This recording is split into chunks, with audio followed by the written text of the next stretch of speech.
લીંબડી તાલુકા સેવા સદનની મુલાકાતે જિલ્લા કલેક્ટર શ્રી GH સોલંકી લોકાભિમુખ વહીવટની પ્રાથમિકતા પર મૂક્યો ભાર.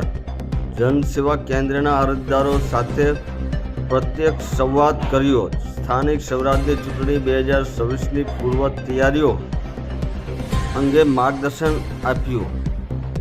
આજરોજ જિલ્લા કલેક્ટર શ્રી GH સોલંકીએ લીંબડી તાલુકા સેવા સદન ખાતે કાર્યરત જનસેવા કેન્દ્રની મુલાકાત લીધી હતી. આ મુલાકાત દરમિયાન તેમણે ત્યાં ઉપસ્થિત અરજદારો સાથે આત્મીયતાપૂર્વક સંવાદ કર્યો હતો અને તેમને મળતી સેવાઓ તથા કામગીરી નિયત સમય મર્યાદામાં પૂર્ણ થાય છે કે કેમ તે અંગે સીધો પ્રતિભાવ મેળવ્યો હતો. વહીવટી પારદર્શિતા અને લોકાભિમુખ વહીવટના અભિગમ સાથે તેમણે અરજદારોના પ્રશ્નો સાંભળ્યા હતા.